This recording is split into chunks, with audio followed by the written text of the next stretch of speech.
नमस्कार दोस्तों, मैं हूं प्रशांत। स्वागत है आपका प्रतियोगिता दर्पण में। आज हम बात करने जा रहे हैं पंचायत डेवलपमेंट इंडेक्स के बारे में। हाल ही में एक न्यूज आती है कि मिनिस्ट्री ऑफ पंचायती राज ने पंचायत डेवलपमेंट इंडेक्स के ऊपर एक रिपोर्ट को रिलीज किया है। क्या है पंचायत डेवलपमेंट इंडेक्स, क्या है ये रिपोर्ट, क्या इसकी रेलिवेंस होगी, क्या इसकी इंपॉर्टेंस होगी, आइए डिटेल में डिस्कस करते हैं। आपका paper 2 as well as paper 3 के लिए काफी इंपॉर्टेंट टॉपिक है। चलिए देखते हैं। पंचायत डेवलपमेंट इंडेक्स बेसिकली एक कंपोजिट इंडेक्स है और ये इंडेक्स डिपेंड करता है कि ग्राम पंचायत की परफॉर्मेंस कैसी है regarding the localisation of sustainable development goals.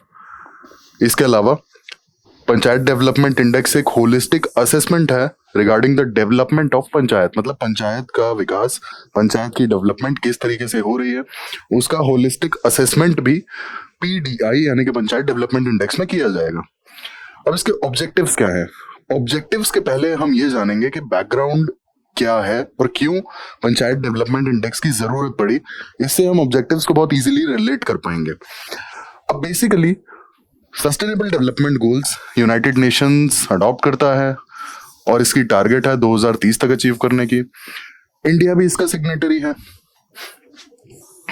India is also signatory. अब इंडिया में आप एक फैक्ट अगर देखेंगे तो ऑलमोस्ट 2/3 यानी कि लगभग 70% आबादी गांव में रहती है, यानी कि रूरल एरियाज में रहती है। अब रूरल एरियाज में अगर हम पता करना चाहें कि सस्टेनेबल डेवलपमेंट गोल्स से रिलेटेड कोई डेवलपमेंट है या नहीं, तो हमारे पास इसके लिए कोई इंडेक्स या कोई रिपोर्ट या कोई असेसमेंट हाल फिलहाल में होलिस्टिक तरीके से तो नहीं थी। ठीक है, होलिस्टिक लेवल पे कोई असेसमेंट नहीं हो रहा था। होलिस्टिक लेवल पे अगर असेसमेंट नहीं हो रहा था तो हमें बहुत ज्यादा जरूरत थी कि ऐसा कोई इंडेक्स हो। अब गवर्नमेंट को ये समझ में आता है कि सस्टेनेबल डेवलपमेंट गोल्स को 2030 तक अगर अचीव करना है तो जो 70% आबादी है ना, अगर ये पार्टिसिपेट नहीं करेगी सस्टेनेबल डेवलपमेंट गोल्स के अचीवमेंट में, तो सस्टेनेबल डेवलपमेंट गोल्स को नेशनल लेवल पे अचीव करना एक इम्पॉसिबल टास्क होगा। यही रीजन था कि सस्टेनेबल डेवलपमेंट गोल्स का लोकलाइजेशन, इसे प्रमोट करना, अवेयरनेस फैलाना, ये एक टास्क था जो कि पंचायत डेवलपमेंट इंडेक्स के थ्रू पॉसिबल हो पाएगा। दूसरा जो मेन ऑब्जेक्टिव है इसका, apart from the localisation of sustainable development goals, to encourage panchayat to adopt the best practices and innovations. अब एग्जांपल के लिए इसको ऐसे समझते हैं, एक पर्टिकुलर पंचायत है, सपोज केरला ले लेते हैं। केरला में काफी पंचायती राज काफी ज्यादा स्ट्रांग है और काफी अच्छे इनोवेटिव आइडियाज लेकर के आते हैं डेवलपमेंट के लिए। तो केरला की एक सर्टेन पंचायत है, इसे हम एक्स मान लेते हैं। और एग्जाम्पल के लिए हम राजस्थान ले लेते हैं। राजस्थान में कोई भी एक पंचायत है जिसे हम वाई मान लेते हैं। अब क्योंकि केरला में हम ये मान के चलते हैं कि पंचायती राज थोड़ा सा स्ट्रांग है, थोड़ा सा डेवलप्ड है, इनोवेटिव आइडियाज को इम्प्लीमेंट करता रहता है, तो इसके कारण से जो पंचायत एक्स है, यहाँ पे काफी इनोवेटिव आइडियाज आए दिन इम्प्लीमेंट होते हैं और पंचायत की बहुत अच्छी डेवलपमेंट देखने को मिलती है। वहीं राजस्थान की ये जो पंचायत है वाई, ये कन्वेंशनल आइडियाज पे चली आ रही है, डेवलपमेंट है लेकिन स्लो है, बहुत इनोवेटिव आइडियाज नहीं है। ठीक है, और कहीं ना कहीं थोड़ा सा सस्टेनेबल डेवलपमेंट गोल्स से अलाइंड भी नहीं है डेवलपमेंट आइडियाज। अब यहाँ पे प्रॉब्लम ये है कि कोई सेंट्रल डेटाबेस तो है नहीं और इन पंचायत के बीच का कनेक्शन हो ये ऑलमोस्ट नियर टू इम्पॉसिबल है। एक तो अलग स्टेट्स और पंचायती राज जो है पूरे पूरे तरीके से स्टेट्स के अंडर में ही आती है, सेंट्रल गवर्नमेंट के अंडर में तो आती नहीं है। तो जब ये डिफरेंट स्टेट्स हैं और इनका दूरी भी बहुत ही ज्यादा है, Rajasthan is a northern state, Kerala is a southern state, तो how will it be possible कि पंचायत एक्स की जो बेस्ट प्रैक्टिसेस हैं और इनोवेटिव आइडियाज हैं वो पंचायत वाई तक पहुंचेंगे? नहीं पहुंच सकते। तो पंचायत डेवलपमेंट इंडेक्स बेसिकली ये एनकरेज करेगा कि इनोवेटिव आइडियाज को अडॉप्ट करें, क्योंकि पंचायत डेवलपमेंट इंडेक्स एटलीस्ट जो बहुत ही कमेंडेबल आइडियाज होंगे, बहुत इनोवेटिव आइडियाज होंगे, उसे नेशनल लेवल पे प्रमोट जरूर करेगा, चाहे वो किसी भी पंचायत का हो। तो बेसिकली हमने इसके ऑब्जेक्टिव्स देख लिए। पहली चीज के लोकलाइजेशन की जरूरत क्या थी, दूसरी चीज कि पंचायत डेवलपमेंट इंडेक्स लोकलाइजेशन को प्रमोट करेगा, then to encourage panchayat to adopt the best practices. अब रैंकिंग की हम बात कर लेते हैं कि यहाँ पर रैंकिंग का क्या फंडा है। रैंकिंग बेसिकली जो क्राइटेरिया है वो रैंकिंग का क्राइटेरिया पहला तो आता है डिफरेंट लेवल्स पे। ठीक है, जो रैंकिंग प्रोवाइड की जाएगी वो डिफरेंट लेवल्स पे प्रोवाइड की जाएगी, जैसे कि block level, village level, in different levels पे रैंकिंग प्रोवाइड की जाएगी। सेकेंडली, रैंकिंग प्रोवाइड करने के जो कैटेगरीज हैं, जिन कैटेगरीज में पंचायत को कैटेगराइज किया जाएगा, रैंक्स प्रोवाइड की जाएंगी, वो बेसिकली 4 कैटेगरीज हैं: A+, A, B, C as well as D। अब D में वो सारी पंचायत आ जाएंगी जिनका असेसमेंट स्कोर 40% से कम होगा। A प्लस के लिए असेसमेंट स्कोर 90% से ऊपर होगा, A के लिए 75 से 90% स्कोर होगा, B ग्रेड के लिए 60 से 75% असेसमेंट स्कोर होगा, C के लिए 40 से 60% स्कोर होगा, और 40% से नीचे सारे D ग्रेड यानी कि वर्स्ट परफॉर्मर्स में आ जाएंगे। अब थीम्स की अगर हम बात करें तो थीम्स के डिस्कशन से पहले मैं आपको एक डिटेल में चीज बताना चाहूंगा, वो ये है कि सस्टेनेबल डेवलपमेंट गोल्स में बेसिकली 17 गोल्स हैं, और इन 17 गोल्स को क्लब करके बेसिकली 9 थीम्स में कन्वर्ट किया गया है, 9 थीम्स में, जो कि पंचायत डेवलपमेंट इंडेक्स की थीम्स हैं। अब इसके लिए हम थोड़ा सा बैकग्राउंड पर चलते हैं।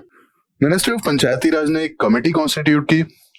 इस कमेटी का नाम था जे रघुनंदन यानी कि Jayashree Raghunandan committee. Basically Jayashree Raghunandan was the chairman of this committee. अब ये कमेटी बनाई जाती है to recommend the different mechanisms regarding the evaluation of panchayat development index, मतलब पंचायत डेवलपमेंट इंडेक्स को किस तरीके से असेस किया जाएगा और इस इंडेक्स के क्या क्राइटेरियाज होंगे, इसे रिकमेंड करने के लिए इस कमेटी को बनाया गया।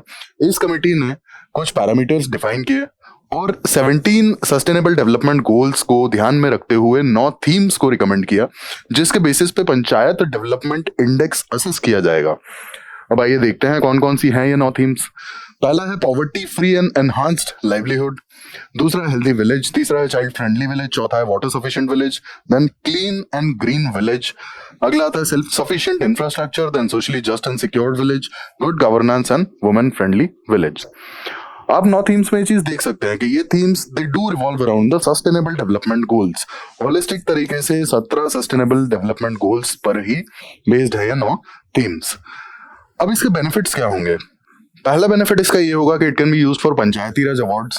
अब basically ministry of Panchayati Raj do provides these awards, और बेसिकली पंचायत का जो डेवलपमेंट होता है, जो वर्किंग होता है, उसके बेसिस पे एक सर्टेन क्राइटेरिया डेवलप किया है, उस क्राइटेरिया के बेसिस पे पंचायती राज अवार्ड्स प्रोवाइड किए जाते हैं। अब बेसिकली पंचायत डेवलपमेंट इंडेक्स अगर यूज किया जाएगा पंचायती राज अवार्ड्स के लिए, तो अब सोचिए कि panchayat development index is based on sustainable development goals यानी कि एसडीजी, सस्टेनेबल डेवलपमेंट गोल्स का लोकलाइजेशन। इन that case Panchayati Raj awards उन पंचायत को जरूर मिलेंगे जिनके development plans sustainable development goals के साथ में अलाइन होंगे। तो ये एक बहुत अच्छी अप्रोच हो सकती है। देन पीडीआई यानी कि panchayat development index, it can be used as a tool for planning and evaluating schemes which are being implemented by panchayats. अब सबसे पहले वैल्यूएटिंग की यहाँ पर बात कर लेते हैं। पंचायत्स जो भी स्कीम इंप्लीमेंट कर रहे हैं, अगर उन्हें वैल्यूएट करेंगे और पर्टिकुलरली इस बेसिस पे वैल्यूएट करेंगे कि उनकी जो स्कीम्स हैं वो सस्टेनेबल डेवलपमेंट गोल्स के साथ में अलाइन कर रही हैं या नहीं, तो at least we can come to know कि पंचायत का जो डेवलपमेंट प्लान है वो सस्टेनेबल डेवलपमेंट गोल्स के साथ में अलाइन करता है या फिर नहीं। और पीडीआई को यूज करके अगर ये असेसमेंट की जाती है तो एटलीस्ट हमें ये पता होगा कि पंचायत का सस्टेनेबल डेवलपमेंट गोल्स में कितना डेवलपमेंट है, किस बेस से वो अपनी स्कीम्स को डिजाइन कर पा रहे हैं, और सस्टेनेबल डेवलपमेंट गोल्स के केस में कुछ अचीवमेंट है भी पंचायत की या फिर नहीं। दूसरी बात, प्लानिंग के लिए भी यूज किया जा सकता है पीडीआई को। अब प्लानिंग के लिए कैसे यूज किया जा सकता है? पंचायत जो भी स्कीम्स डिजाइन करती हैं, बेसिकली वो स्कीम्स अगर सस्टेनेबल डेवलपमेंट गोल्स के साथ में अलाइन कर रही हैं तब तो ठीक है, और अगर वो नहीं कर रही हैं तो ऑब्वियस सी बात है कि पंचायत का पीडीआई स्कोर जो है, पंचायत डेवलपमेंट इंडेक्स स्कोर जो है, वो ऑटोमेटिकली कम हो जाएगा। तो बेसिकली जो भी डेवलपमेंट प्लान्स आते हैं वो अगर सस्टेनेबल डेवलपमेंट गोल से लिंक्ड होंगे तो automatically PDI score will raise. Then PDI can promote knowledge sharing among the panchayats and replication of the successful models as well as innovative ideas। अब बेसिकली पीडीआई के case में जो भी कुछ best panchayats को सेलेक्ट किया जाएगा और कुछ उन पंचायत्स के कुछ आइडियाज, कुछ certain innovative as well as best practices and innovative ideas को प्रमोट किया जाएगा, जिससे कि उन्हें रेप्लिकेट किया जा सके बाकी पंचायत्स में भी, जो हमने हाल फिलहाल में Rajasthan as well as Kerala का एग्जाम्पल देखा था। तो यहाँ पे पीडीआई यानी कि पंचायत डेवलपमेंट इंडेक्स उस काम के लिए हेल्पफुल होगा। इसके बाद मिनिस्ट्री ऑफ पंचायती राज कुछ कैंपेन्स भी चलाती है जिससे कि peoples participation can be seen in the planning process. Example के लिए सबका विकास, सबकी योजना। और यहाँ पे सबसे बड़ा कंसर्न यही है कि मेजॉरिटी पॉपुलेशन रूरल एरियाज में रहती है, इसीलिए रूरल एरियाज का डेवलपमेंट करना बहुत ज्यादा जरूरी है। अदरवाइज हमारी मेजॉरिटी प्रॉब्लम तो डेवलपमेंट से काफी दूर हो जाएगी। दिस इज द रीजन कि ये सारे इनोवेटिव आइडियाज और ये सारी कैंपेन्स एज वेल एज सारी स्कीम्स चलाई जाती है, पर्टिकुलरली ग्राम पंचायत लेवल पे डेवलपमेंट के लिए। आइए अब हम एक क्वेश्चन सॉल्व कर लेते हैं। State election commission is mentioned under dash of the constitution of India. आपको आर्टिकल बताना है किस आर्टिकल में स्टेट इलेक्शन कमीशन मेंशन्ड है। 4 ऑप्शन है आपके पास, article 243I, article 243J, article 243K as well as article 243L। You can pause the video and solve the question. Answer है इस क्वेश्चन का option C, that is article 243K। हाल फिलहाल में पंचायती राज इंस्टीट्यूशंस काफी न्यूज में रहे थे, as well as state election commission भी काफी न्यूज में रहा था, और इसके बाद पंचायत डेवलपमेंट इंडेक्स भी आपने देख लिया। तो इसलिए हमने एक ये क्वेश्चन डिस्कस किया, और बेसिकली पंचायती राज इंस्टीट्यूशंस जो है उनसे रिलेटेड अमेंडमेंट्स भी काफी इंपॉर्टेंट हो जाती हैं। आगे हम ऐसे और टॉपिक्स डिस्कस करेंगे रिगार्डिंग पंचायती राज इंस्टीट्यूशंस। ऐसे ही इंफॉर्मेटिव वीडियोस के लिए हमारे साथ जुड़े रहिए। Thank you, thanks for watching.